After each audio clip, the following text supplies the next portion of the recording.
welcome to yet another episode of It's Me Speaking to You. I am, as always, your host, your ever-faithful host, Mr. Jeffrey Wilson, coming to you live and direct from the gateway to the west, nestled oh so comfortably, the city of St. Louis. And pardon me if I sound a little off. I have a little bit of a cold, but we're still going to soldier through because we have a special guest tonight, and I'm just so happy to be speaking with her this evening. Her husband was one of the major contributors to the business we know as professional wrestling.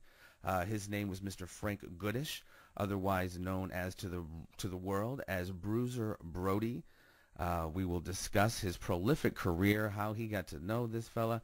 Ladies and gentlemen, please welcome to the show, and thank you for your time, Mrs. Barbara Goodish. How are you? Well, thank you. I am doing fine, and thank you very much for allowing me to do this. It's a privilege, and I am so happy that people still remember him even after so long. It's been 27 years, and the outpouring of love still after all this time is just phenomenal. Yeah, I see people with tattoos all over, basically the picture of him with his hand out, all over someone's back. Yeah, he's definitely made an indelible mark. And he's a very fascinating character, and I'm sure there are quite many layers. I wouldn't mind knowing, if you don't mind, just for folks, kind of refreshing, because our audience is kind of wide. Maybe not everybody knows exactly who this gentleman was. We're talking about a gentleman by the name of Frank Goodish, and she was married to him. How did you get to know this man? Well, I was working in Australia at the time, and this was his first tour. He was working for Texas, which was Frisch Von Erich and the Von Erichs, and they sent him over to Australia. He was doing a tour in Australia, and I happened to meet him. I just happened to be working in a hotel at the time. What year would this be, if you don't mind? What year would this be? This would be 1977. Just seems like yesterday, 1977, so it's quite some time away, or long ago. Sure. And I just so happened to be working the front desk. They were short of people, and I'd gone down there to help out, and I was checking him in, and I sort of met him as soon as he arrived. Of course, there was nothing, because these were the days. You have to remember, this was the day before computers, before cell phones, before the technology that we have today. So the hotel that I happened to be working in had all the overseas wrestlers, and that used to stay there when they came over to do their tour of Australia. So to me, they were all like my big brothers, because they would show me photographs of their children. I would give them letters from their wives. If there was a phone call, I'd find them and tell them their wife was calling. How familiar were you with wrestling in general at that time? Prior to Not that? At all. Okay. Never, didn't even know. I only knew of it because of working and having. But to me, I mean, there was like Andre the Giant, and there were the midgets, and to me, they're all just people. To me, people are people. It doesn't matter what they look like, doesn't matter anything. We're all the same, sort of. We're all the same. Of course. So it wasn't anything different. It was quite fascinating because, learning about, talking about where they come from, and it was like, in those days, talking to someone from another country was like a travel. It taught you about traveling, because there wasn't much on TV back in those days. It was very new, especially over in that part of the world. And where was Frank originally from? He was originally from Detroit. Well, he was born in Pennsylvania, in Uniontown, Pennsylvania. But then his family, he was born from a coal miner's family, and his father didn't want him growing up in the coal mines.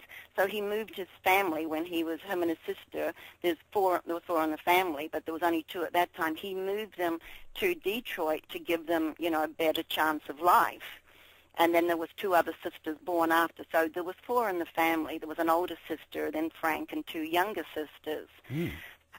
So when, like I said, when I met, had been dealing, helping them.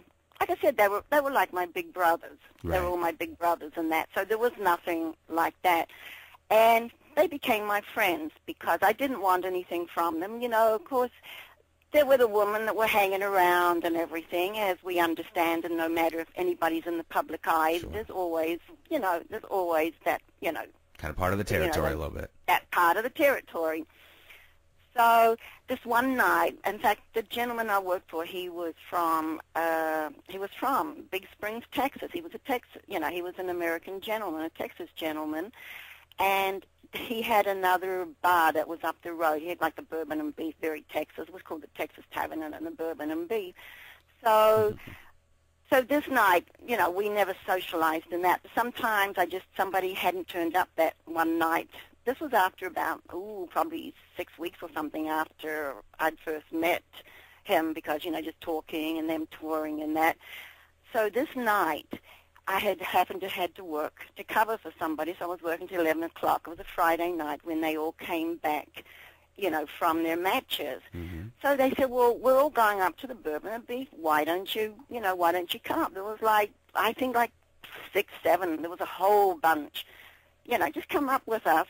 So I said, oh, well, okay, I'll come up with you and sit down, have a drink. I mean, I didn't think anything of it. Sure. Well, it just so happened that as the night progressed, well, it wasn't that late, but as it happened, one by one, everybody got up to leave. And it was like, okay, we're just going to get something, we'll be back, but they never came back. And this happened, and all of a sudden there was just 3 of us, which was Frank, myself, and it was another wrestler called Killer Carl Krupp, who has also passed away now.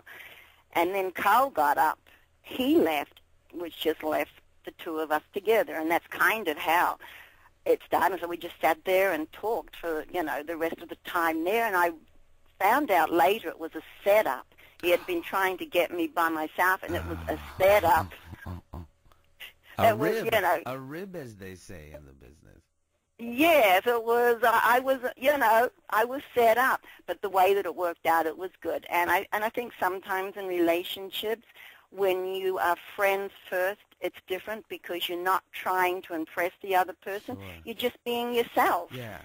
It's a much more solid foundation, obviously, than any kind of, I'm sure, saw so many people trying to put on fronts, etc. But, yeah, when you're just being yourself, it's a whole different ballgame. And knowing, just talking and that, in the hotel and everything, just, when I was working in that. And, so it was me. So there was no games, there was no anything. It was just me. And that's kind of how it all started. And he was over in Australia for quite some time. So what happened was when he got ready, because everybody was saying, oh, don't waste your time. They're only here for a short time. They're going to go away, and you'll never hear from them again. So what happened was one night he came back from the wrestling matches. This was quite some time after, because I think he was over there for 7, 8 months. He'd gone home for Christmas but had come back.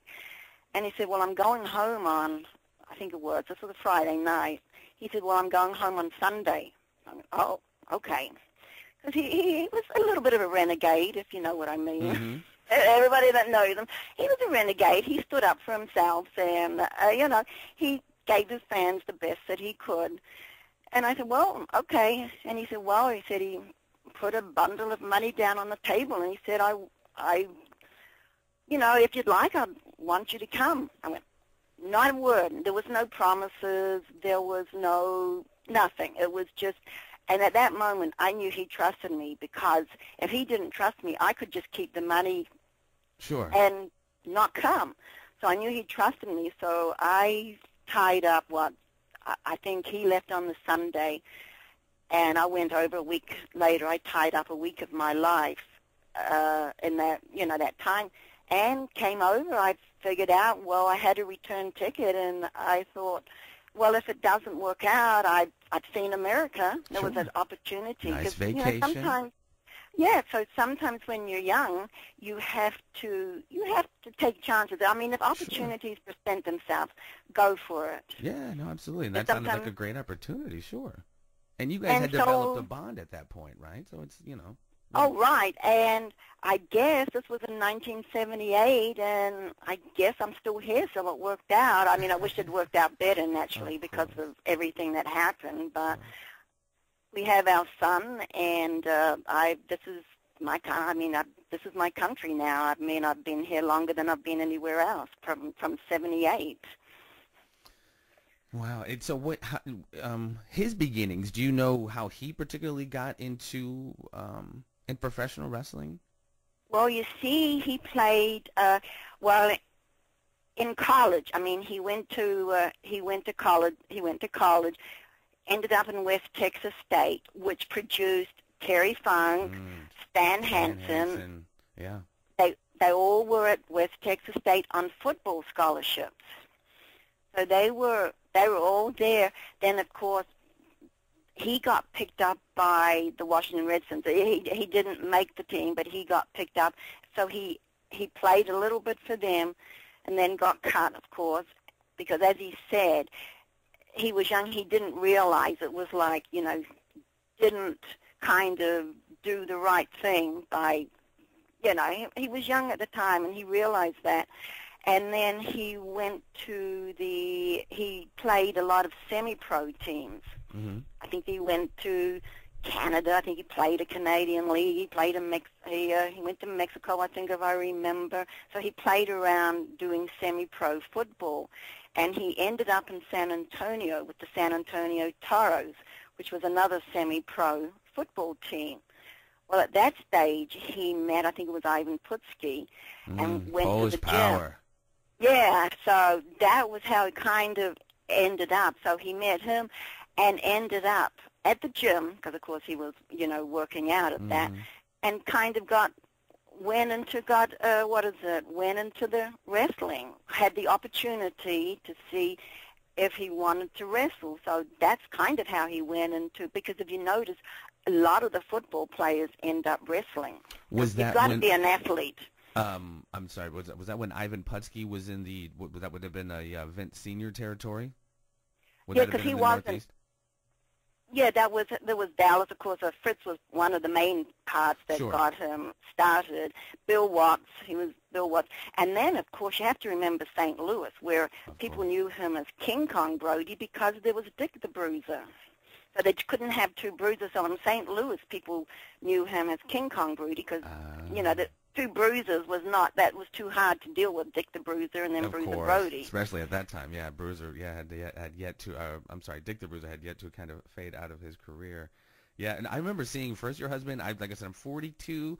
I had when I was raised in a certain regional area where the cable. I didn't get world class till later. I saw him on Georgia Championship Wrestling in like very early 80s. And like I told you, he was just scary. he was just one of them.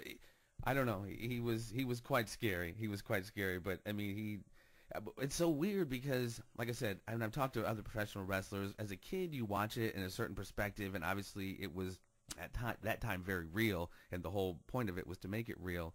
But it was interesting as you get older to kind of see understand a little bit more behind the scenes. And I love a good shoot interview, and obviously there's a lot of BS in a lot of them, but there's been a pretty consistent theme on your husband that he was just a really, I don't mean a cool cat, like a really cool guy. And I remember watching the World Class DVD, The Heroes of World Class, and Mark Lawrence was speaking on how bright he was. And I hear that often, how he read often. He was a bright guy. He was into stuff. Like, tell, if you don't mind, just a little bit of the stuff that we don't necessarily see behind the Bruiser, if you will, because he was like a bright intellectual guy. Right. And a lot of people now, because of Facebook and things like that, contact me, and they were children, because you have to remember he's been gone now for 27 years, and these were young children that remembered him as going through the airport or on a plane, and because he was so memorable, I mean, he just stood out in those days, and they said they can remember kind of hiding behind their father's, legs, because they were, here's this monster that, as a little kid, you imagine looking up and seeing this. And they can remember him going over there and kind of getting down, squatting down, and talking to them, saying, just introducing themselves. And they said it kind of, all their lives, they realized that you can't judge a book by its cover. Right. And then on the planes, a lot of people, some of the other people that have contacted me have actually sat next to him, and it's like, here he is, looking the way he does, reading the Wall Street Journal. Right. Perception isn't always reality. And what he did, you see, why I think he is remembered, he treated this like a business, like anybody out there that's going to work every day that treats it as a business. He never lost sight of who he was. Sometimes people in the public eye become the character they create. Yes. And that's when a lot of trouble starts, because they lose sight of who the real person is. Well, he never lost sight that he was Frank Goodish. And then as a business, he was Bruiser Brody. So he always went out there. I mean, he would get tapes. He would watch his matches. He would see what he could do better. And like you do if you want to get on with the business, because his main thought was he wanted to go out there and give his fans the best possible match that he could, so that they would leave that building at night and say, dang, is it real? Because he made it real. Yeah. And he looked, and I mean, he made it as real as it could be, that people didn't feel that they were cheated. No. He wanted them to feel that they had a great night and it was worth everything, you know, that they paid to go see that ticket. Because he put his fans, it wasn't the promoters, it wasn't anything. He put his fans first, and he wanted to satisfy them. And I think that's why even today, after so long, that people remember. They remember the matches. And, of course, you have to remember St. Louis was one of his favorite places to be. In the old days of the Kyle Auditorium. Keel, The Keel, yeah, that's my, wrestling at the Chase, or the Keel. I'm not sure if he was ever wrestling. Yep, wrestling at the Chase, Sam Muchnick, Larry Matisak. He's still booking. He's still booking SICW wrestling with Herb Simmons. Shout out to Herb Simmons. Oh, I know. Herb has invited me down several times, and it's so amazing. He brings me down, and I go to the matches, and I think I was there. He brought me down in May, and it's, I mean, I will go there, or I'll do something, and the people still chant Brody, Brody, Brody. It's really quite amazing. And they come up and they talk to me and they tell me stories. And, you know, it just, I mean, he would be absolutely amazed at the legacy that he has left behind. Yeah, and then he really embodied, like you said, he's really about the business, but he really embodied the psychological aspect of it, which I think is really kind of missing in today's wrestling. And yeah, he was definitely one of a kind. If you don't mind, what was his thoughts on, because as you hear about a lot of wrestlers from the 80s, the road schedule, what were his thoughts on, A, it seemed like to me, and tell me if I'm wrong, A, about the road schedule, and B, it seemed like he really made, like you said, he was so about the business, he really made it to a point to really kind of pick and choose his things very strategically.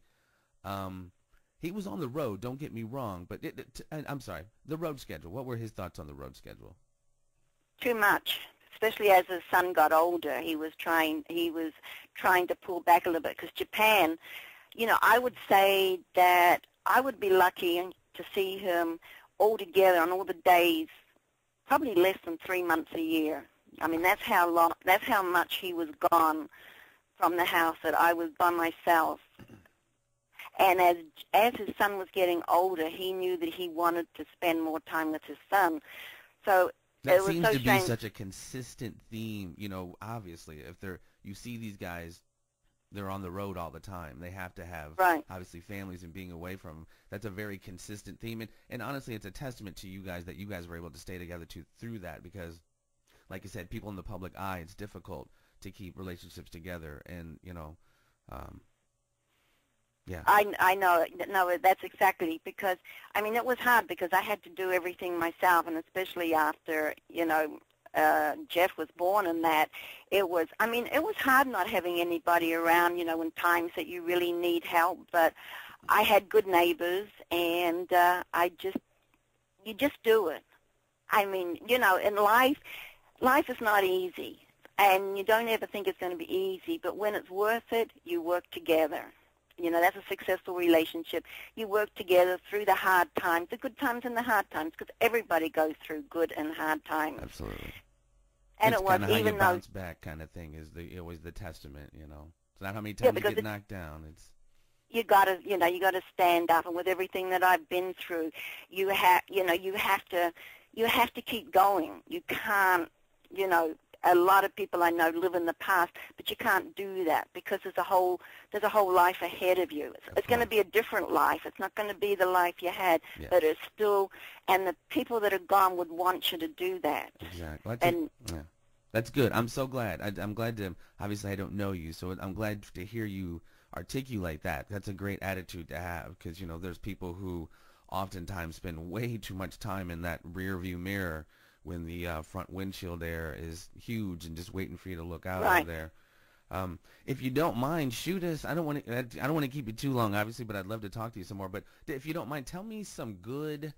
Like I said, I hadn't gotten into the world-class wrestling until a little bit later, and it had been around for a very long time. And there was a particular documentary that I'd seen recently called Heroes of World Class, which I thought was really good, very well done by a gentleman by the name of Brian Harrison. It was right before WWE bought the WCCW library. Yeah. What if you had some good stories maybe he lamented about that particular territory, the Von Erichs? That was such a hot territory. Fritz, it was just on fire in Dallas, and the Von Erichs were basically gods. Do you have any particular stories from that particular era or that time? Well, no, you have to remember, Frank did some booking for Yes. Fritz, too, and the Von Erichs and everything. And that was kind of like a family to him. Because Fritz was the one that got him into the business. So there was always a special connection with the Von Erichs. And even today, once in a while, I contact, Kevin.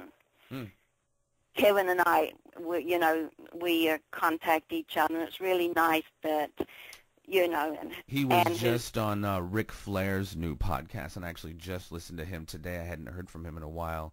He sounds like he's living pretty good, living a very chill life in Hawaii. Oh, I know. His family. And yeah, with his mom and everything, Doris. But yeah, there's a family that's had a lot of tragedy too. Oh my goodness. But no, as like Frank worked really hard, with the Von Erichs, and some of the little shows. See, he did that because that gave them sometimes a little bit longer at home. And in fact, with that territory, see, I hardly ever saw Frank wrestle because that was not part of it. But once in a while, if he was wrestling close to home, like when he was working the territory, like he could work, because we were in San Antonio, was our base out, well, it was out in the hill country. So if he was going to Austin or Corpus Christi, sometimes he'd take me and Jeff with him, which was, unusual. But it was fun. We didn't really too much go into the wrestling. Like we would drive up with him and then we'd go do something and then, meet him afterwards. But I don't think people realize that with wrestling. Some of the places, some of the small territories that he would go to. I remember one night he had to actually get changed. There wasn't even a dressing room in the building. He had to actually get changed on the street. The back of the building. It's not. People think it's not glamorous. It can be really hard. But I remember Satan. He said, "Yep, this is what I do when I'm on the road. Here I am." At the back of the building getting changed into my clothes. The glamorous life of a professional wrestler. The glamorous life. Did Frank ever happen to mention like a favorite territory? I know there were so many, and he was a huge draw everywhere. Which one did he happen to mention? Not so much payoff-wise, but just generally speaking, did he happen to have a favorite place he liked to work? St. Louis. Ah, for Sam. To Sam, right up the top. That has to be the favorite. And like I said, and that's why I go and see Herb, because Herb and him, they did some little shows together, and Herb has old style wrestling. I've read a lot of good write-ups, and he is such a good guy, Herb Simmons, and with Larry Matisak too, and just he has all the old guys. Bill Abner was there. This past weekend. Yeah, this weekend was there, this past weekend. I'm trying to get him on my podcast. That's all right. We'll get him. The Cowboy Bob. He's coming. I'm sorry, which one? Cowboy, who'd you say? Bob Wood, the one that's working with Herb down there, that's helping him down there. Oh, okay, yeah. I thought you were talking about Cowboy Johnny Mantell. Cowboy Johnny Mantell's going to be on next week, or it's later on this week. Johnny Mantell from WCCW, awesome guy. Oh, he is.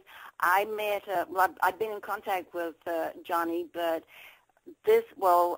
last year and this year. Last year, Frank was inducted into the Professional Wrestling Hall of Fame up there in Amsterdam, New York, Nice. which Johnny was up there, and which is an incredible organization. They have a museum there, which is like 2-3 stories of nothing but wrestling memorabilia. I mean, it's from the very beginning. So if anybody is ever up Amsterdam, New York, upstate New York, you have to go to the Professional Wrestling Hall of Fame. It is incredible for anyone that's a wrestling fan. Wow. That sounds like something I'd like to definitely visit. And then this year in April, he got an award from the CAC, the Cauliflower Alley Club. Ah, yeah. And he got it from Terry Funk and Stan Hansen. Nice. The Lariat. Oof. Yeah. So, Stan is one of the people that have really stayed in touch with us from the very beginning. In fact, he used to take Jeff in the school holidays after it happened, because Jeff was just young. Mm. He would take them with his children on magical mystery tours, and it was nice. really nice. So him and his family have stayed, really good friends with us, which I really appreciate. Yeah, I always enjoyed Stan Hansen's work as well. Another big, huge contribution to the world of professional wrestling, and specifically in the world World Class Championship promotion, was a gentleman by the name of Gary Hart. I think he doesn't quite get his due in the world of best managers. He was a booker. He was one of the first people to bring in like Kabuki and so many elements of professional wrestling that he is so integral to, and he doesn't really get credit for. What are your thoughts, and do you have any particular stories on Gary Hart, whose book I'm still trying to get? Oh, Gary, yes, Gary was another good friend. Had a lot to do with Gary back in those days too. It's terrible that he's passed on too. Yes. But yes, him and Frank used to come up with some incredible gimmicks. And one of them, I think it was San Antonio, Texas, they had, and I think it was, they found an old ambulance. I think it was an ambulance. And they would go into the building. Frank would be in the back with a 2x4, and Gary would be there too. And they promised that whoever he was wrestling would leave in the ambulance, which was a really kind of a neat gimmick. People loved it. Yeah, I mean, he was Gary Hart. Again, watching that Heroes of World Class, it was one of those that he really showed a lot of. He gave a little great insight into the business. If you don't mind, and I'm just going to let you kind of speak on this, if you don't mind. I don't mean to like transition callously, but his contribution obviously was so great, and it would have been obviously even more significant had there was a trip to Puerto Rico. If you don't mind, I'm not going to give you because it just is pointless, because that's why I want you on. What happened in Puerto Rico? I know. I kind of blanked out that whole time, but nobody will ever really know what happened. I mean, that's just something that I had to let go, because you want answers, but I don't think nobody knows exactly what happened. And but the one thing is, when this happened, the people of Puerto Rico, there was a banner. When I won't get into details. The banner, and the banner said, "Please do not blame the people of Puerto Rico for the actions of one man." So they were really good. The people were really good to me, and it's. And when you say one man, where Frank. Well, we know. Yeah, I'm sorry. Go ahead. Yeah, I mean, whatever happened, it was one person that did it, and that's about all. You know what I mean? Sure, That's sure, no, about all I absolutely. can say. Because I kind of had to let it go. But I do believe Absolutely. in karma. I do No, believe that what comes around goes I around. agree. I agree. I What goes definitely around agree, comes Barbara. around. Absolutely. Absolutely. And and I'm on the fringes, and it's, obviously you have to let these things go, but there's an anger element, not just like, man, you like lost this person that you love, but if just for people who don't know, for the listening audience, this gentleman who took Frank's life wound up kind of essentially walking, just Right. due to certain politics of the region, Yes. etc. It's just, and that adds another element of just like, not only is your loved one gone, but and there's like no accountability, so it just like doubles your um, effort to kind of have to get past that, not just the loss, but the injustice, if you will. I know, but you look around every day and you see it. You see Yeah, people, you're you right. see people going through the same injustice. It's just, See, I'm glad you it, see. Good. I'm sorry. I don't mean to cut you off. I'm glad you have that perspective. That's beautiful. Because I don't know. I don't know you, and I'm glad to hear you after this time be able to be in the peace that you are. And I'm happy to hear that, quite frankly, Barbara. yeah. And one thing that, just, you didn't ask this question, but sometimes people ask me the question, what do you think Frank would have been, today if everything hadn't have happened? Well, back just before it happened, he was even thinking ahead of what to do. He had bought a piece of land with a little river running through it, and he was going to build a boys' camp to take boys, disadvantaged boys, to give them a place in summer to kind of, just what I mean, the disadvantaged Yeah, boys yeah, yeah, yeah. that don't get much of a chance. He was already thinking ahead, and he had bought this wrestling ring, and he was working with a professor from the university down there, and they were going to come up with a skit to go into the schools, put up the wrestling ring in the schools, do a little skit, and talk about the dangers of, drugs, alcohol, and that, Right. because, to put an authority figure in the kids, we know kids, I know my son, you don't listen to authority, but Frank thought that maybe put him in the ring the way he looked, that he could actually get across to people and actually, give a message out between everything with the bullying and everything that's going on. Mm-hmm. And I think just judging by these children that are now full-grown families, that they remembered him, I think it's such a shame it never happened, but I Yeah. think he really could have made a difference. But that's, that's what he was kind of wanting to do, because everybody knows you can't do wrestling when you're 60. I mean, I know some of them try, but you gotta, You gotta the tell that body to is some of these broken folks down. out here, Barbara.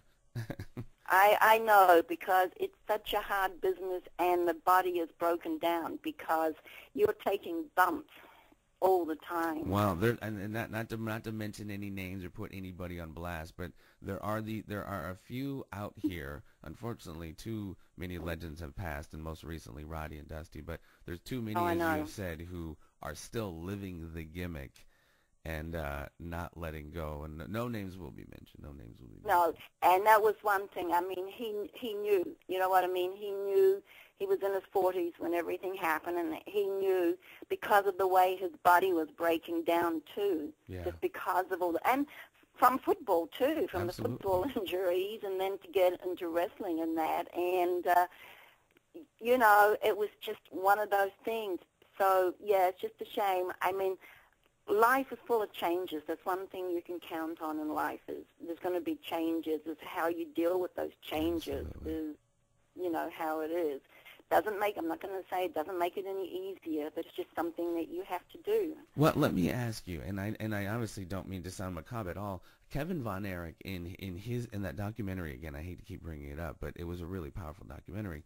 Obviously, his loss is pretty significant, as you know. Oh, God. Um, Oh, God. and he was talking about around 9/11 time, people were asking him about how to deal with grief, as if he was an expert, because he obviously has dealt with it. But his perspective was, and I found it very forthright and frank. He was like, it doesn't get easier. It's like he's like, for him, it was like David Von Erich just died yesterday, and I found that quite poignant, and I felt bad for him that he hadn't moved past in any way where it wasn't just yesterday. You know what I mean? Obviously, what are your thoughts on that? Did Frank just die yesterday? Remember, see what it was. I was in that because Frank was, as I said, was working,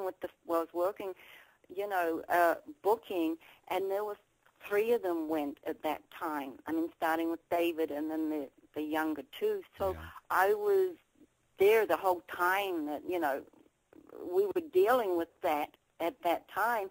And I think about their mom, Doris. I mean, how do you go through that with so many children going the way they did? Even Jackie, the child, who was electrocuted when he was a child. Right, because there was that, because there was like 6 boys all together to have, I think, 6 boys, I think it was, and only having 1 left. I mean, I do think about it. I think what I think, because of all this, they don't really go because they're in your heart and they're remembered. So it's like, in a way, I sort of think, because sometimes it's hard for me to even rationalize that it has been 27 years, because, I mean, he has his own Facebook page. People have got... He's everywhere.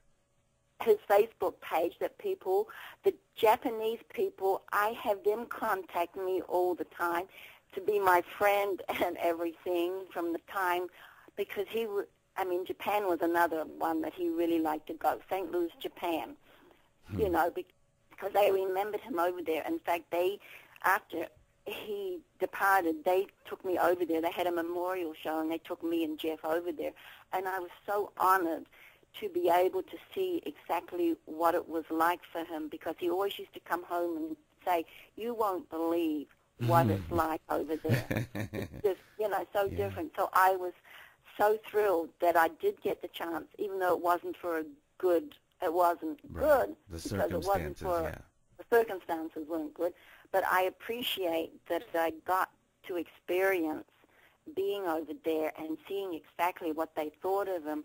So, he's very, very much, I think people like that kind of, he so remembers, his spirit is still very alive.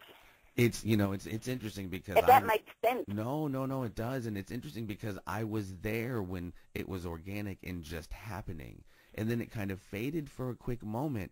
But he has become iconic. So many of these figures that we just used to watch, that were just part of our entertainment. Dusty Rhodes, Ric Flair, Bruiser Brody. I mean, they've become iconic, and it transcends time. Like you said, he's not gone anywhere. And that's why, when Larry Matisak approached me to write the book, Brody, The Triumph and Tragedy of Wrestling's Rebel, I wasn't even thinking of it. But then, when this computer started, I had gone to visit my son, and he had a computer, and he said, "Put in Dad's name." I put in, Bruiser Brody. I mean, I was absolutely shocked of all the stuff that came up about him, and there was so much untruth. I was reading some of these things, and I said, "Oh my gosh!" I mean, because once it's out there, it's out there. Yeah, exactly. You can't take it back. Once it's on the internet. Oh yes, it's there.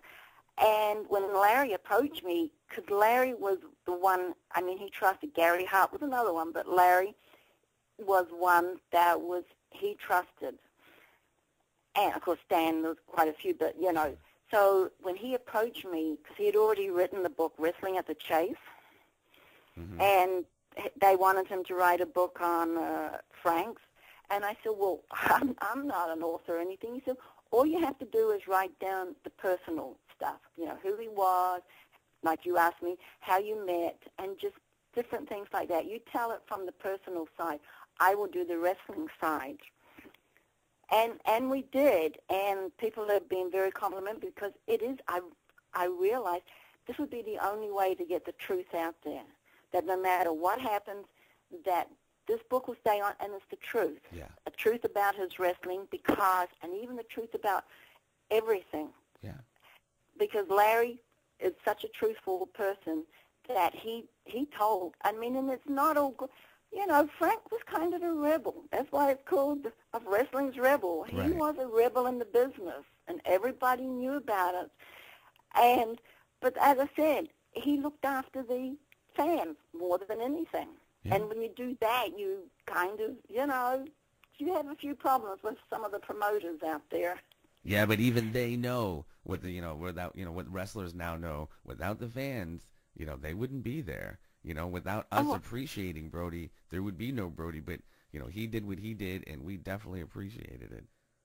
I know, because he wanted, they realized after a while that, okay, just let him be. He made money for them. Absolutely. Because Yeah. he drew houses.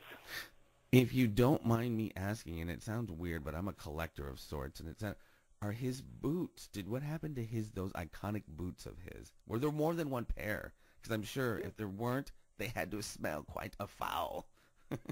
Oh, no, I have his boots and his fur jacket, or his sheepskin jacket, or whatever, the one he used to wear down in Japan a lot of times.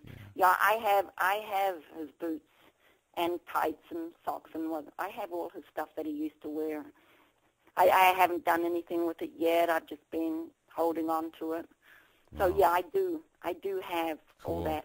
Yeah, I mean, again, that's just one of those things, part of his accoutrement, if you will. There's the armband, on the shoulder. There's, the gear, his black tights, in the boot. That was always. Oh, and the socks, the white socks with the black stripes. I've got the socks, I've got the tights, I've got the... Tell me there were more than one pair of the black socks, because those two had to have been standing up when he woke up in the morning, waiting for him to jump in. Oh, God, yeah, there's several. They were well worn, because he used, like a lot of people, you wear the same socks. Yeah. It's like, good luck. And with his boots, I think he wore two pairs of socks anyway. They have the ones with the stripes around the top. Those old stripes, the socks. Yeah, no, absolutely. Yeah, absolutely. I'm a 70s kid. I was born in 73. I know what's up. Oh, yes, I know. I don't know what, as I said, I've still got on. I asked Jeff if he wants them, or if he wants to sell them or something, because I know sometimes if, it's up to Jeff, because, sometimes it's good to, as you're getting older and that, it's good to share things. Sure. Yeah, and that'd be a tough decision, because obviously there's probably going to be some museum of some form which would, be more than happy to accommodate Bruiser Brody's boots. Oh, yeah, I've thought about that. Like I said, I sent some things up to the Professional Wrestling Hall of Fame, because they have a lot of the Von Erichs things, and they've got a lot of the iconic outfits that people wore in the ring. So, like I said, when I say it's a museum, it's a museum.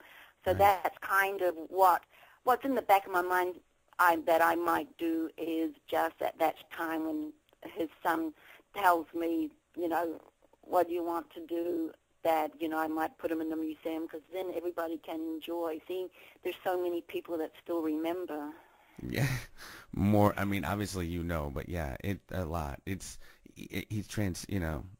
one of those rare things, because he's transcended space, time, like that iconic character will exist forever. It's anyway.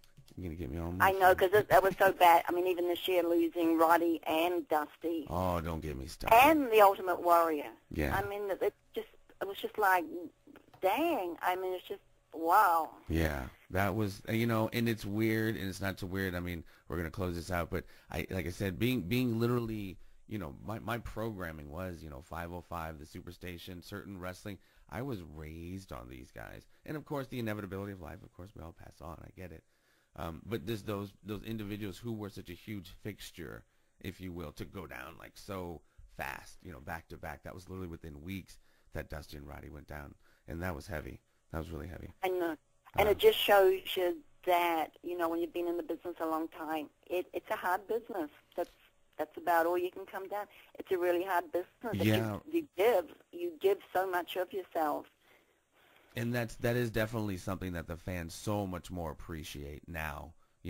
Unfortunately, it had to come at that kind of cost for people to really understand. To go from the conversation of it's fake to like, all right, this, we can No. get into the conversation of predetermined or whatever, but there is an effect on these guys' bodies that do this, especially even back in the territory days. That was even just more insane. Right. No, you had to be an athlete and you had to be in shape because nobody can do that to their bodies on a constant level. Yeah, and we definitely see the toll that it takes. Barbara, I can't even begin to thank you for your time this evening. I am, however, going to have to ask you to participate in a final segment that we have everyone participate in the program. It is called the Conspiracy Triangle of Doom.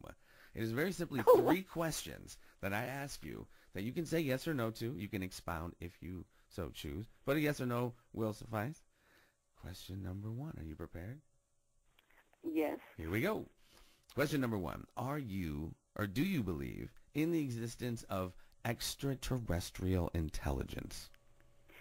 Anything's possible. A very pragmatic mind there. I like that. Very like that. Question number 2. Do you believe or do you follow the narrative, if you will, of the official version of the events of November 22nd, 1963? Lee Harvey Oswald firing 3 shots from the old Mannlicher Carcano rifle, killing our 35th president. I have no idea. Hey, I'm with that. I'm with that. I don't either. That was before that I was over here, and we did not get that much information. Okay. Well, I'm not going to keep you any longer. Any social media, any websites, anything you would like to promote so people can maybe follow you or follow up on some of Frank's stuff? Well, they have the closed group called Bruiser Brody Hardcore, before Hardcore, which if anybody is a fan, it has a lot of photographs of him and information and different things. So that is something that if people are interested, it's quite a nice little closed group just on him. Okay. Well, I didn't want to get off without asking you, what are you up to now? I hate to just have it be all completely about Frank. What are you up to these days? Well, these days it's kind of Tai Chi, yoga, Nice. just walking, just kind of trying to stay in shape. Be present. Be present.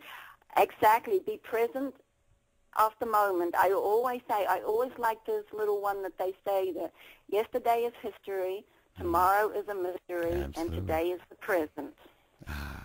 Those are absolutely perfect words to end on. Mrs. Barbara Goodish, I thank you so very much for your time. I thank you so much. And we'll obviously stay in touch on the old face space and social networking and maybe get you on sometime again, see what you're up to. Or maybe we'll catch up if I see you at the old SICW gatherings. And thank you, and please tell Johnny Mantel when you talk to him hi from me. I will do that very thing. Thank you so very much, and have a good evening. Thank you. Bye. That was Barbara Goodish, ladies and gentlemen. Stay tuned. We will have more. Thank you for listening to It's Me Speaking to You. Please spread the word and subscribe to the YouTube channel, and stay tuned for more conversations with a variety of guests on a variety of subjects.